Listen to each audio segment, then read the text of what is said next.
Hello, I'm Nathan Judah. I'm here with Wolves reporter Tim Spiers. Tim, at the end of that first half, I never thought I'd be talking to you now saying that Wolves were lucky to win that game, but I think they kind of were. I never would have imagined that you would say that.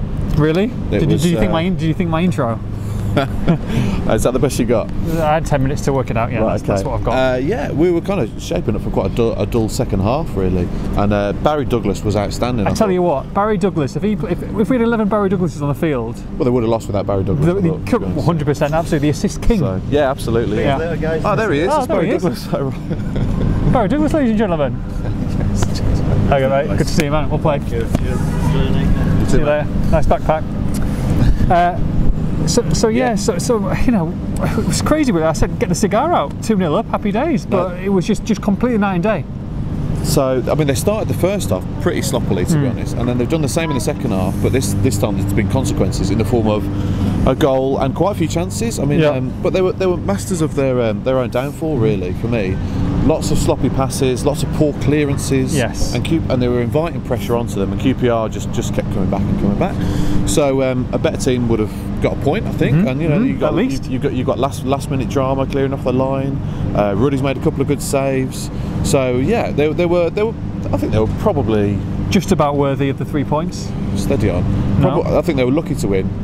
They were worthy because they created a hatful of chances themselves, but it wasn't the Wolves we know defensively, certainly. It was first half though. They were sensational for the first half an hour. We thought it could have been a cricket score. Yeah, so they picked up. I'll just put my mic up here because it's a bit low, isn't it? They picked up where they left off against Sheffield United last week. All that kind of gorgeous, intricate play, the movement, the creativity, the pace, the front three, the Portuguese front three. Yeah. They look S-hot at the moment. S-hot. They're combining so nicely. They're all on the same, seems to be on the same wavelength to me. Yeah. Costa's massively ramped it up past couple of weeks. He's starting to look like his old self. Finally, you know, we've been saying it, said it a few times this season. Oh, Costa looked like his old self today. Yeah. And then the next week he has a stinker, but this time it's about three or four performances in a row now. She's got that consistency. Yeah. So you've got him, Caballero again, superb today. Jota, magnificent. So and then ably backed by Douglas and Doherty and Alfred Njai. Correct. Who offers this different dynamic of popping up in the box, and we saw it at Ipswich away where that's helped create the goal. You know, Sace doesn't do this, Neves doesn't do this. They're not the type of player, and Njai offers you something different, and a great late run, Alfred the Late, into the... Wow, how long did it take you to think of that? It's already been used this season, to be honest. They'll be getting loose on Monday morning as well. Monday's expression start.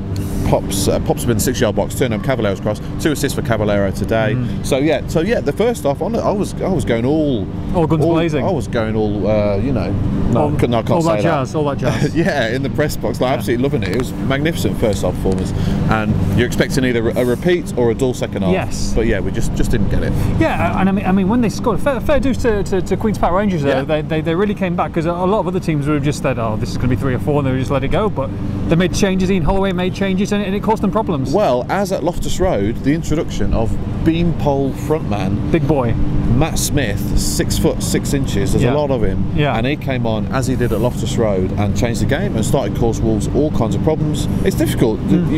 He's obviously always going to have that height advantage, so it's difficult to deal with that. Yes. And they did manage it, to be honest. And he caused a few problems. But they weren't just being direct to QPR. You know, they were getting him around the sides as well. They were very threatening. And Wolves, normally it can be to do with the crowd getting tense and edgy, but it's nothing to do with that. They were just very, very poor and sloppy in possession. It seemed to have a bit of a brain failure. Do you know what I mean? And look, they could have scored a second one straight after the first as well. QPR. Yeah, great chance. Well, that was Smith as well. Yes, from 12 yards, stuck a volley over. They'd have won 5-0 if Danny Bart was playing as well. Yeah, get Danny Bart back in the side. Danny Bart, ladies and gentlemen.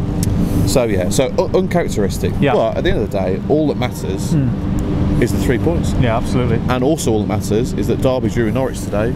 Yes. And their lead is 13 points. Stop leading. That was my outro. You're skipping ahead. You can do better than that. I had Benny Kofobi to go on to first before we talk about the table. Right, okay. Let's talk about Benny Kofobi. Came on, desperate for a goal. Just not quite happening for him, is it? No. You know, he'll be judged better when he's starting games. But yeah, no. So he came on.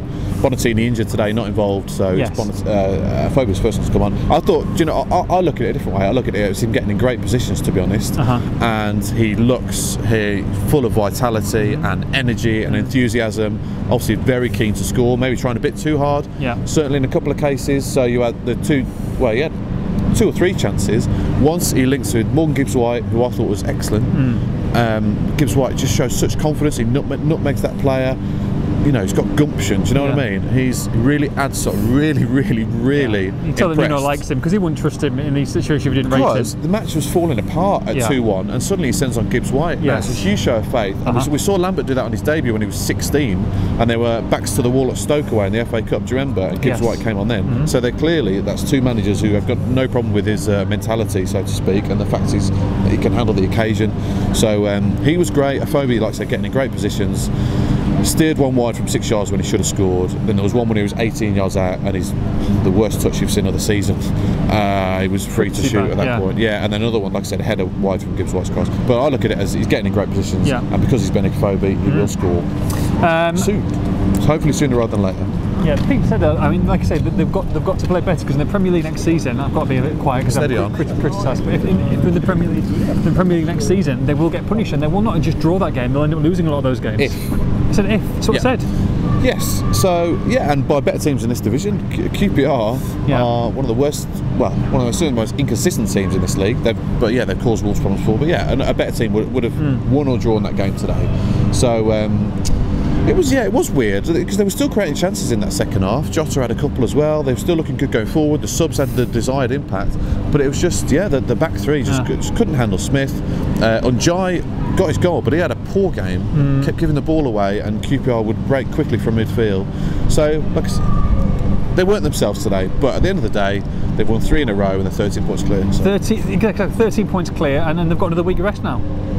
Yeah, so week off before Preston away. Apart from a couple of people who thought we were playing Norwich on Wednesday, that's not this week. Did you? No, people outside. Oh right, okay. Yeah. Preston away next week. Preston, sneaking into the playoffs situation. Not sure what they've done today, but they were 7th before the match. Drew 1-1, I think. Very good. And then Norwich at home. So that'll be good to get back on the road. Wolves are so good away from home. Although I've got to say the atmosphere was fantastic today. Another full house, the 7th of the season, second full house in 2 weeks, and the atmosphere was very similar to last week. They were so noisy. Wolves got an early goal again. Doesn't matter that they just keep on singing, baby. Going to be watching the Villa game, supporting Villa tomorrow. Supporting Villa? Yeah. Why? You going to watch them? Local team. They'll close the gap on Wolves if they win. You want me a Blues fan tomorrow? Blues fan tomorrow? Bit of a Blues fan. Wolves 2, QPR 1. For all the post-match reaction, make sure you log on to expressionstar.com.